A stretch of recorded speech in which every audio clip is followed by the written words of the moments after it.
Il existe des films profondément déstabilisants, au sens où ils n'énoncent rien, mais contiennent en leur sein une infinité de pistes, une quantité monstrueuse d'éléments cachés, à déchiffrer et à relier, comme des fragments d'un tout qui finit par prendre forme. Tout est déjà là, visible aux yeux de tous, ou plutôt à ceux qui veulent bien se prêter à l'exercice. Si vous cherchez des clés de compréhension, vous êtes au bon endroit.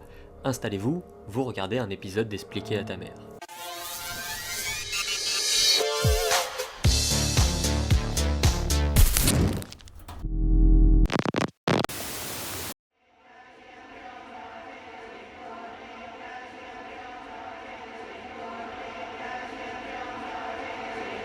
Avant toute chose, cette vidéo était conçue comme une suite à celle du dernier épisode en date d'Expliquer à ta mère, portant sur Mad Max Fury Road. Je ne peux donc que vous conseiller de regarder la vidéo avant de poursuivre, car elles ont été pensées comme un diptyque. Cela vous permettra de comprendre l'intégralité de mon propos. 2024, 9 ans après la sortie de Mad Max Fury Road, le réalisateur australien George Miller nous a offert ce qui deviendra probablement l'un des meilleurs films de science-fiction et d'action de la décennie 2020, pour répéter son geste déjà effectué en 2015 avec Mad Max 4, rien que ça. Il s'agit de Furiosa, une saga Mad Max. Selon les plans de George Miller, Furiosa ne devait être qu'un des projets pour continuer la célèbre saga australienne. Tom Hardy avait d'ailleurs signé pour 3 films, c'est là que ça accroche. Furiosa n'a pas fonctionné en salle. Le film aurait coûté approximativement 168 millions de dollars officiellement, et officieusement 233 millions contre environ 155 millions de dollars pour Fury Road. Et tout ça, sans compter les budgets alloués au marketing qui peuvent augmenter facilement de 100 millions.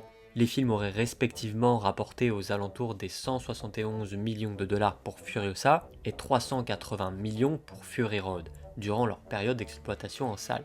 La différence est énorme. C'est plus de 2 fois moins de bénéfices que Fury Road. Même si le film de 2015 rentre dans ses frais, il n'est pas franchement considéré comme une réussite commerciale selon les estimations du studio. En d'autres termes, Furiosa est un énorme échec commercial. Et combiné au budget marketing, il est très loin d'être rentable. Ce que je trouve être surprenant au vu de la qualité globale du long métrage et surtout de la popularité de la saga. On pourrait se prêter à un jeu d'enquête pour tenter d'expliquer les raisons de ce massacre économique. Un film Mad Max sans Mad Max, ce n'est peut-être pas vendeur pour la majorité du public. Anya Taylor-Joy, la nouvelle interprétatrice de Furiosa, même si c'est une actrice reconnue, ayant déjà joué dans des films et séries qui ont à la fois charmé une partie de la presse spécialisée et le public, comme Split et Glass de M. Night Shyamalan, The Witch et The Northman de Robert Eggers, Last Night in Soho de Edgar Wright, ou encore dans des séries comme Le Jeu de la Dame et Peaky Blinders. Malgré ça, ce n'est pas la même puissance de frappe qu'un Mel Gibson, Tom Hardy ou Charlize Theron qui prêtait ses traits à Furiosa dans Fury Road. Pour le dire autrement, ce n'est pas une actrice qui déplace les foules, quand bien même elle est extrêmement douée. Peut-être aussi que le film arrive trop tard après Fury Road. 9 ans d'écart, c'est important. Disons que même si Fury Road a réussi à marquer le cinéma des années 2010 avec sa proposition, l'engouement autour du soft reboot de la licence Mad Max n'est plus le même en 2024 qu'en 2015. D'autant plus que c'est une préquelle, c'est-à-dire que le film raconte les événements précédents Fury Road, qui, d'un point de vue narratif, fait peut-être moins envie qu'une suite pour le grand public. Les bandes annonces avaient été aussi mal reçues au vu du rendu de certains effets spéciaux pas tout à fait finalisés. Tout ça pour dire que les secrets de la réussite ou non du box-office sont impénétrables, mais que certaines pistes restent envisageables. Néanmoins, une chose est sûre, la qualité artistique du film n'a absolument rien à voir avec son échec commercial. Car je l'avance sans la moindre gêne, Furiosa est à mon sens une plus grande réussite esthétique que Fury Road, qui avait pourtant déjà mis la barre très haut. Cet échec met en péril les projets de suite envisagés par Miller, mais la raison d'exister de cette analyse n'est pas liée directement à son naufrage économique, mais davantage à une réception plus mitigée que son grand frère auprès du grand public. Le film est majoritairement apprécié, mais je trouve qu'on est plus indulgent avec Fury Road et je me questionne sur le pourquoi. Mon intuition me dit qu'il y a quelque chose à voir avec une méfiance des nouvelles esthétiques numériques. Mais avant d'aller plus loin, un petit recap du film s'impose. Si vous souhaitez accéder directement à l'analyse car vous avez les événements du film en tête, voici le timecode. Après la chute de la civilisation humaine en Australie, les Vuvalini, une communauté de femmes à laquelle appartient la jeune Furiosa, réussissent à maintenir un semblant d'harmonie au sein d'une oasis appelée la Terre Verte. La jeune fille découvre un groupe de pillards sur leur terre et décide de saboter leur moto pour qu'ils ne puissent pas alerter d'autres personnes de l'existence de cette terre d'abondance. Elle se fait repérer et enlever. Sa mère se lance immédiatement à sa poursuite. Furiosa est livré à leur seigneur de guerre Dementus et tue le dernier pillard en vie avant qu'il ne donne la localisation à leur leader. Ils décident de garder la fille auprès d'eux dans l'éventualité qu'elle puisse les amener jusqu'à son foyer. Sa mère s'infiltre dans le camp et la récupère. Elle tente de la sauver en ralentissant les assaillants, puis lui laisse le temps de s'enfuir. Sa progénitrice est alors torturée et exécutée sous ses yeux. Animée par l'espoir de retrouver un jour sa terre natale, elle se tatoue une carte astronomique sur l'avant-bras. Un beau jour, Dementus et ses troupes tombent par hasard sur un warboy blessé, qui les ramène jusqu'à la citadelle tenue par Immortanjo. Envieux, il menace le dirigeant de ces terres avant de devoir battre en retraite. Dementus, loin d'abandonner, s'empare finalement de Petroville, une ville qui fournit en pétrole les véhicules de la citadelle, tenus par le frère d'Immortanjo. Le tyran accepte une trêve et lègue Petroville à Dementus, en retour de son médecin, ainsi que Furiosa. Une nuit, l'un des fils de Joe tente de l'amener de force, mais Furiosa parvient à s'échapper. Elle passe ensuite des années à se dissimuler. Avec le temps, elle réussit à attirer l'attention et finit par être repérée par l'aîné de Joe, sous l'identité d'un garçon muet. Elle progresse peu à peu, jusqu'à accéder au rang de mécanicienne sur un nouveau porte-guerre piloté par le prétorien Jack. Furiosa prévoit d'y cacher une moto pour s'échapper lors d'un prochain déplacement vers Petroville, mais le convoi est pris d'assaut par d'anciens membres de la troupe de Dementus, devenus renégats. Jack et Furiosa sont les seuls à s'en tirer. Impressionné par son calme et ses aptitudes, Jack lui propose de lui transmettre son savoir-faire et ses connaissances pour survivre dans les terres désolées, un entraînement qui les rapproche progressivement. Quelques mois plus tard, le major Kalachnikov réclame un conseil de guerre pour dénoncer la gestion catastrophique de Petroville par Dementus. En allant chercher du carburant, Jack et Furiosa constatent que Dementus a perdu tout contrôle. Immortanjo envoie alors le duo au moulin à balles pour récupérer des munitions en vue d'une future offensive de Dementus. En arrivant au moulin à balles, ils réalisent que Dementus a déjà pris le contrôle des lieux. Leur fuite tourne au désastre. Jack est grièvement touché et le bras de Furiosa écrasé. Capturés, ils sont torturés.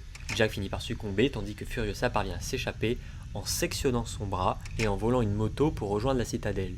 La chute du moulin déclenche alors une guerre de 40 jours entre Joe et Dementus.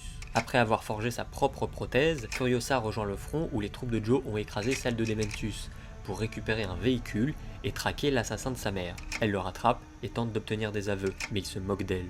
Le narrateur laisse planer le doute sur la façon dont elle l'a éliminé, évoquant plusieurs versions, jusqu'à celle où elle aurait gardé en vie pour nourrir un arbre.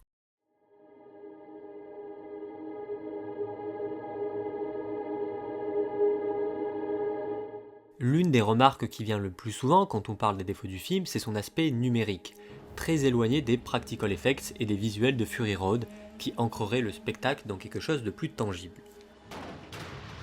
L'avancée des technologies a fortement changé le monde du cinéma ces dernières années.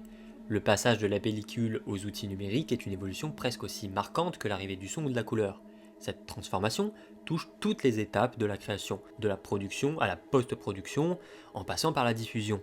Les effets spéciaux numériques, surtout, ont élargi les possibilités narratives et offrent désormais aux réalisateurs une liberté créative bien plus grande. Le processus créatif devient plus fluide, plus réactif, facilitant l'expérimentation et les prises de risques artistiques. Lorsque les détracteurs du film parlent d'images numériques, au grand bonheur des imprécis, ils ne parlent pas du tournage ou de projection numérique, mais uniquement des effets spéciaux. Comme si le numérique au cinéma se limitait à une construction d'effets spéciaux, en opposition aux effets pratiques. Non, les deux se mélangent souvent d'ailleurs. Le pratique devient alors synonyme de qualité, car il sonne plus vrai. Il n'y a qu'à voir le marketing autour de la série de films Mission Impossible, qui mise à chaque promotion sur les vraies cascades effectuées par Tom Cruise. Cascades qui d'ailleurs sont quasi systématiquement accompagnées d'effets numériques, indispensables pour supprimer numériquement les équipements et autres installations visibles à l'écran. Ce que je veux dire, c'est que le public a de toute évidence fait son choix. Il préfère les véritables cascades et explosions aux effets numériques. Soit. Je ne crois pas que ce soit tout à fait vrai. Il me semble plus juste de dire que le public ne souhaite pas voir les effets spéciaux numériques. Les prouesses techniques que sont Avatar 2 et la planète des singes, le nouveau royaume, en sont de parfaits exemples. Tout le monde sait que ces univers fictifs sont composés de CGI à chaque plan, ou presque. Cette course aux effets pratiques, aux vraies cascades, est juste une manière de vendre un film plus efficacement. On nous fait croire que nous en avons pour notre argent. Déjà, quelle horrible formule, c'est une vision très étriquée du cinéma et en plus c'est faux. Je n'ai pas moins l'impression d'avoir affaire à un sous-blockbuster face à Pacific Rim, avec ses combats de robots géants contre des kaiju, que face à un film d'action avec Tom Cruise. Non, les CGI ne sont pas le mal, bien au contraire. CGI is for losers. I couldn't resist.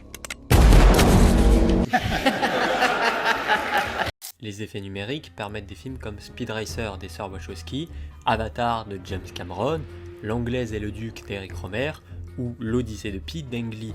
Ce qu'il faut comprendre, c'est que parfois les effets numériques visibles sont une proposition artistique. Cependant, certains films sont effectivement des bouillies numériques, difficilement supportables à regarder. On peut expliquer ça par un manque de temps alloué aux équipes FX, une mauvaise direction artistique ou un problème économique. Dans le cadre de Furiosa, c'est une démarche volontaire. La saga Mad Max est réputée pour être protéiforme, c'est-à-dire que chaque film est formellement très différent des autres. Le premier Mad Max est un film fauché, profondément nihiliste. Le second est plus maîtrisé formellement, plus vif, et construit la mythologie de cet univers. Le troisième est résolument moins sombre, une sorte de film d'aventure familiale aux notes SF typiques des années 80. Mad Max Fury Road est un film effréné qui use des avancées techniques du cinéma au service d'un shot d'adrénaline. Quant à Furiosa, c'est un peu plus posé, même un peu bâtard, à mi-chemin entre Mad Max 2 et Fury Road. Je trouve qu'il y a une dimension réellement innovatrice que ramène Furiosa au sein de la saga. Par exemple, pour la première fois, une femme est au centre du récit. Mais je parle surtout des moyens techniques utilisés et mis en place au service de la forme. Mais rien d'étonnant venant du réalisateur d'Happy Feet. Oui oui, le papa de Mad Max et le papa d'Happy Feet. Je vous laisse quelques secondes le temps que ça monte. Ça y est, on est bon ? On reprend. Donc je disais aussi, par exemple, le film utilise l'intelligence artificielle. Le visage de l'actrice Alila Brown, qui incarne le personnage principal dans ses jeunes années, a subi des modifications à l'aide d'intelligence artificielle pour ressembler davantage au visage d'Anya Taylor-Joy. Le film contient aussi de nombreux plans longs au sein même de ses séquences d'action, ce qui contraste énormément avec le montage parfois épileptique de Fury Road. Cela confère une élégance au film qui lui affirme une identité propre. Pour continuer sur la comparaison avec Fury Road, le film était pensé comme un micro-récit. Il se déroule sur une très courte période, environ 3 jours, tandis que Furiosa s'étend sur une quinzaine d'années. Il est une sorte de contre-proposition, tout en suivant ses traces sur la mythologie qu'il déploie. C'est là tout le mouvement de Furiosa. Accouché d'une synthèse, celle du cinéma d'action à la Fury Road, qui rencontre un cinéma plus contenu, celui de 3000 ans à t'attendre, ou l'envie de créer du mythe. Pour terminer sur la partie visuelle du film, je voudrais me concentrer sur la photographie de celui-ci. Elle joue énormément sur les contrastes, tente de donner une teinte factice à l'image. On peut même voir les incrustations des personnages sur des décors numériques. Alors, la photographie, au même titre que certains effets spéciaux, sonne très artificielle. Comme quoi, ce n'est pas une erreur, mais un choix bien affirmé. Le directeur de la photographie est Simon Huguet, qui a aussi travaillé sur Tu ne tueras point de Mel Gibson, 300 La naissance d'un empire de Noam Muro, iRobot d'Alex Proyas, Warcraft le commencement de Duncan Jones ou encore Gatsby le magnifique de Baz Luhrmann. S'il y a bien un terme qui caractérise son rapport aux images, c'est le baroque. C'est un refus constant du classicisme qui privilégie le spectaculaire et le déséquilibre. Le baroque se veut intense et cherche à impressionner quitte à en faire trop. Ses mots d'ordre sont contraste, exubérance, profondeur, mouvement, grandeur et surprise. Faire appel à un chef opérateur qui apprécie autant le maniérisme, c'est-à-dire qui érige l'artificialité en principe fondateur de son travail, ce n'est pas un hasard. Le caractère exubérant, kitsch et ostentatoire de ces images peuvent déplaire. À titre personnel, je trouve le film splendide. Mais là où il est très fort, c'est qu'en plus, traiter l'image ainsi est cohérent avec son entreprise, celle de déployer une mythologie et de penser autour de ce matériau.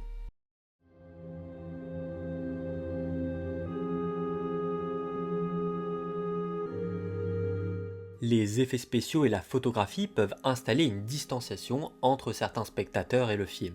Nous restons conscients du médium par cet effet de distanciation brechtien. En gros, nous voyons l'œuvre comme une œuvre et pas comme une réalité. Le baroque ne favorise pas ce type d'approche habituellement, mais il peut parfois créer une distanciation, mais de manière indirecte, par son goût du spectaculaire et du trop, qui peut mettre en valeur le dispositif filmique, par son côté théâtral et artificiel, presque trop mis en scène, ou par son jeu constant avec les illusions et les artifices. Dans ces cas-là, le spectateur peut se dire « Ah, c'est vraiment une construction, une œuvre qui se montre comme telle ».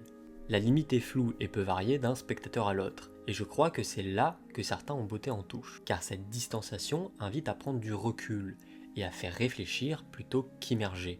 Tout le contraire de Fury Road en fait. Pendant que certains attendaient un Fury Road 2.0, Miller a préféré nous surprendre. Fury Road incarnait une puissance totale dans la puissance du cinéma à déployer un présent narratif continu. C'est un film qui va à toute berzingue. A l'inverse, ce second opus adopte une approche plus complexe. Il propose un récit plus développé et structuré par plusieurs temporalités et peuplé d'un plus grand nombre de personnages que le film introduit, puis délaisse, puis retrouve. Avec Furiosa, il s'agit d'inscrire ce pur espace ludique dans une histoire et une mythologie. Il n'est pas étonnant que les fans les plus chevronnés de Mad Max trouvent l'histoire un peu trop alambiquée. Le film est un mélange d'approche et de style, des accélérations parfois trop exagérées, même burlesques, et des passages plus longs et bavards, ce qui n'est pas vraiment le style habituel de la saga. Cela se voit aussi dans les références au genre, avec bien sûr le western, mais aussi au péplum.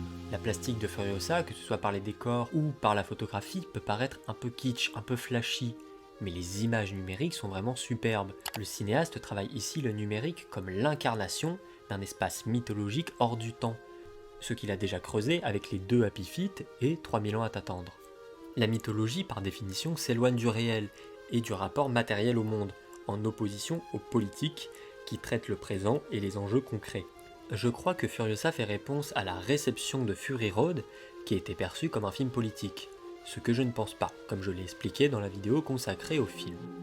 Tout ça pour dire que si George Miller ne nous a jamais habitués à un tel résultat avec Mad Max, c'est parce que l'objet de Furiosa n'est pas d'être aussi immersif que ses prédécesseurs, il est beaucoup plus mental. Toutefois, attention, c'est un film qui reste très amusant et galvanisant. Certaines de ses scènes d'action sont même de meilleur calibre que Fury Road, juste moins nombreuses. L'univers de Mad Max ne cesse de s'étoffer d'épisode en épisode, mais il a pour qualité de ne jamais en faire trop. C'est une mythologie qui se déploie par des détails et qui raconte avant tout une légende, un mythe. Étoffer la mythologie fait sens et nourrit l'œuvre dans ce contexte-là, alors que dans d'autres sagas de films comme John Wick ou Terrifier, c'est un véritable problème. Ces films tiennent des propositions cinématographiques qu'on peut aimer ou non, mais ils s'attardent à développer leur univers en étant aussi fins que des pachydermes en état d'obésité morbide. D'autant que ces univers occupent une place disproportionnée au regard de l'ambition véritable de ces films. Les John Wick sont des films d'action hyper contemporains, où seule la violence et le choc des formes prennent vie. Il y a quelque chose de presque abstrait dans ce cinéma-là.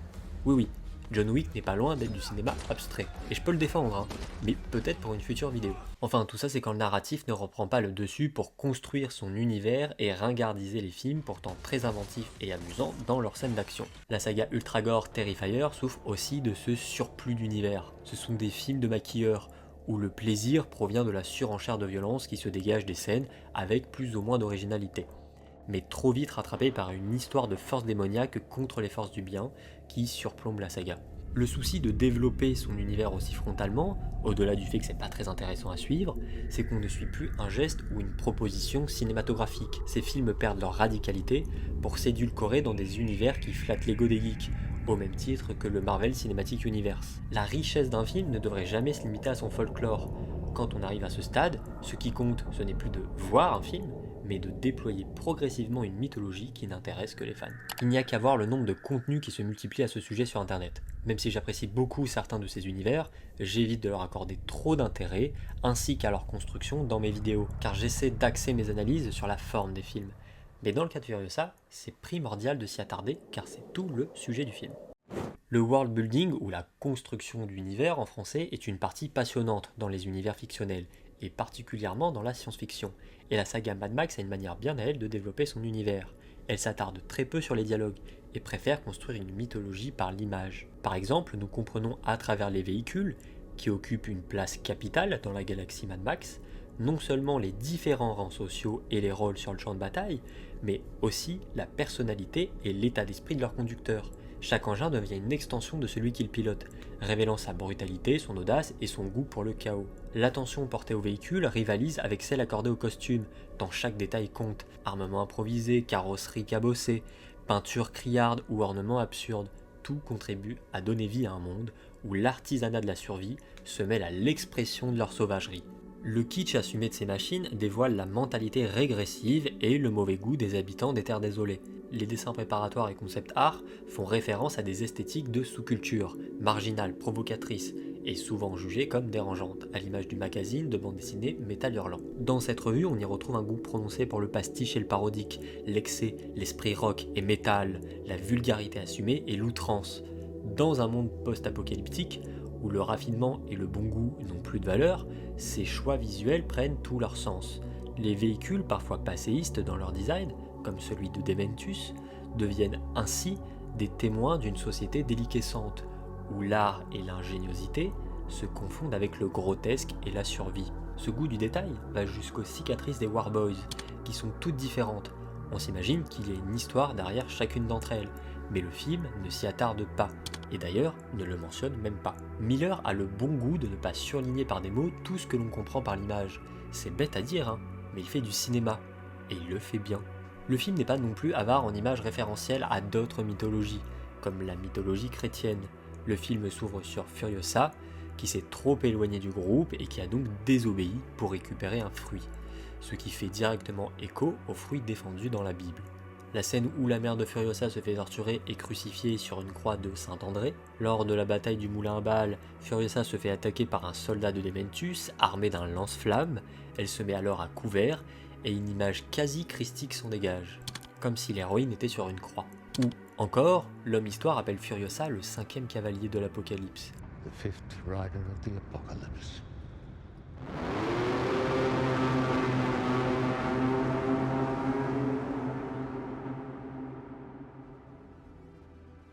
Faisant directement référence aux 4 cavaliers de l'Apocalypse tirés du dernier livre du Nouveau Testament.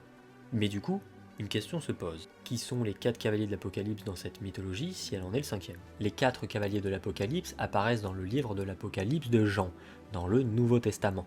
Ils sont envoyés lorsque l'agneau de Dieu ouvre les 4 premiers sceaux d'un parchemin sacré. Chacun représente une force destructrice qui s'abat sur le monde. Ils sont autant des symboles que des figures mythologiques, chargées d'incarner la fin des temps précédant le retour du Christ. Le premier cavalier chevauche un cheval blanc immaculé et est présenté avec des symboles de pouvoir et de conquête, une couronne sur la tête et un arc dans ses mains.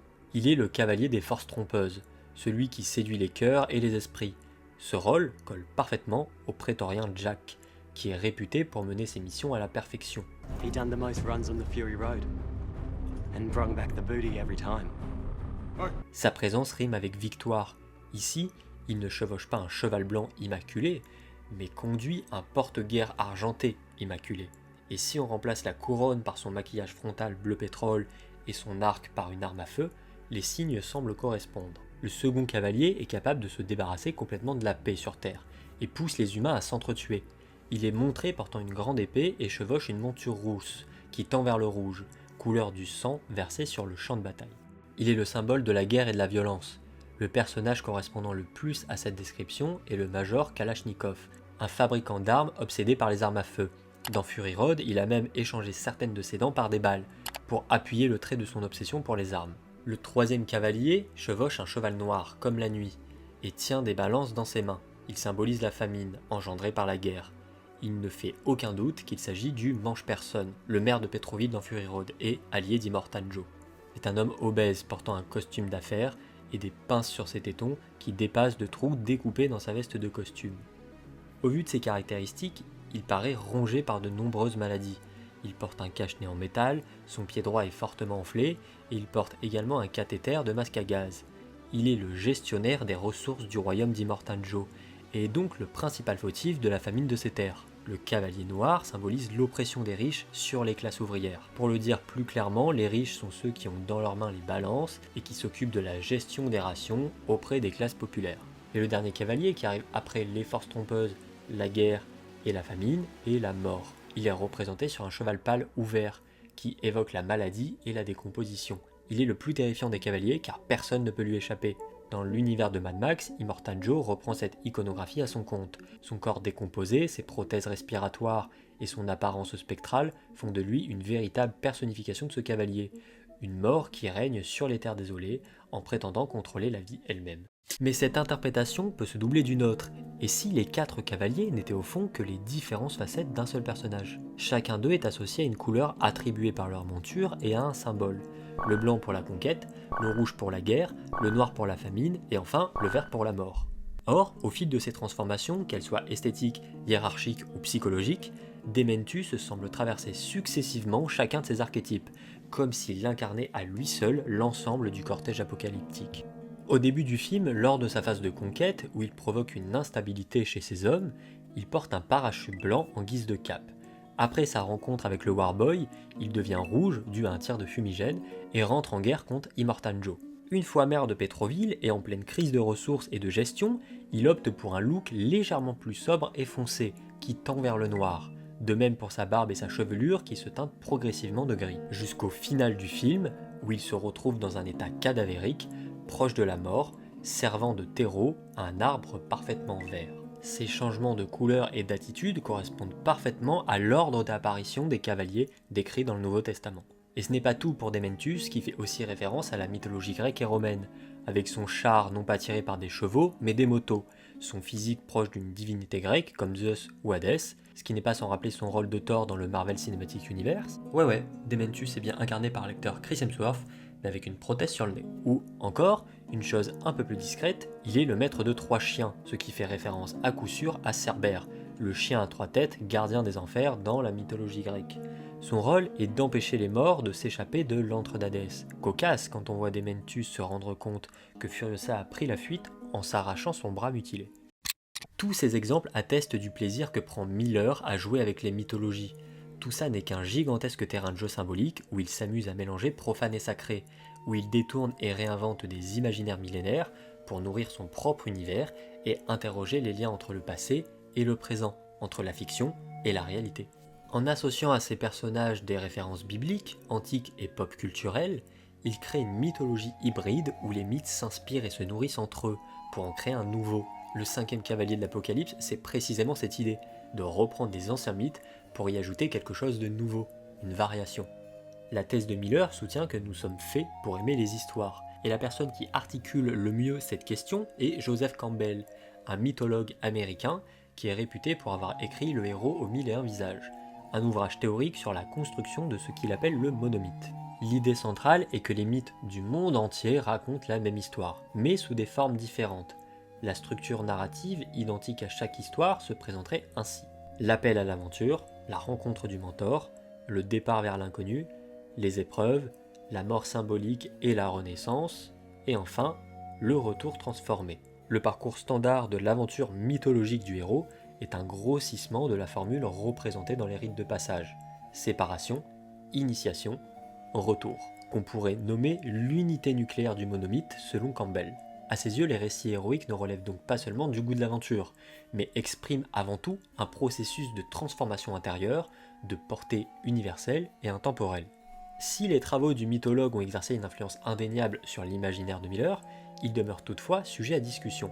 Campbell tend en effet à appliquer un cadre narratif occidental à des traditions culturelles qui obéissent à des logiques différentes. De nombreux mythes échappent au modèle héroïque et adoptent des structures cycliques, non linéaires, fragmentaires ou dépourvues de véritables métamorphoses intérieures comme physiques. Il n'en reste pas moins que son analyse cerne avec une grande précision les contours d'un certain type de récit occidental, comme Furiosa. Et attardons-nous sur ce sous-titre, Furiosa, une saga Mad Max. Si le film se débarrassait de ce sous-titre, il serait plus impactant et classieux, mais il renforce cette idée d'inscrire le film dans une mythologie. Pour ancrer ce récit dans cette mythologie, le film choisit de chapitrer et de découper son histoire en 5 parties. Chapitre 1, The Pole of Inaccessibility, l'introduction, l'enfance de Furiosa, jusqu'à sa capture et la perte de sa mère. Chapitre 2, Lessons from the Wasteland, ses premières épreuves et les violences subies. Chapitre 3, The Stowaway, ses débuts cachés à bord du porte-guerre et le début de sa transformation en tant que combattante pour l'armée d'Immortan Joe. Chapitre 4, Homeward, la quête pour entrer après les blessures. Chapitre 5, Beyond Vengeance, comme son nom l'indique, la vengeance, la confrontation finale et la conclusion. Le fait de découper son film en chapitres rappelle déjà les grands récits épiques littéraires. Et au fil de ces chapitres, le film tente de faire émerger Furiosa par fragments, pour arriver à la figure que l'on connaît dans Fury Road, la femme qui recherche son foyer d'origine, marquée par le rituel de guerre qu'elle trace sur son visage, sa place dans la citadelle, la perte de son bras et sa chute de cheveux. C'est là toute l'entreprise narrative du long métrage, dévoiler étape par étape la genèse et l'ascension d'un mythe, comme le demande Dementus à la fin du film. The question is, Do you have it in you to make it epic? Furiosa déploie la cosmogonie de Fury Road avec une main de maître. Les deux films sont très différents, mais se rejoignent à certains carrefours. Furiosa ose aller plus loin dans cette étrangeté numérique. Elle donne de l'épaisseur au mythe et densifie un imaginaire baroque. Elle matérialise les légendes. D'un côté, un imaginaire incarné et viscéral, de l'autre, un imaginaire plus symbolique et narratif. Dans les deux cas, le numérique participe à la construction et au déploiement du mythe. Si vous appréciez mon travail, vous pouvez m'aider avec un like, un commentaire ou encore en partageant la vidéo. Je vous jure que pour le moment, on ne va pas reparler de George Miller sur la chaîne. 2 vidéos en quelques semaines de différence, c'est déjà pas mal. Bon, je m'interdis pas d'y retourner un jour, mais pour le moment, rien de prévu. Si vous souhaitez me suivre sur les réseaux sociaux, les liens sont en description. On se retrouve vite pour une autre vidéo. Merci de votre attention et à la prochaine.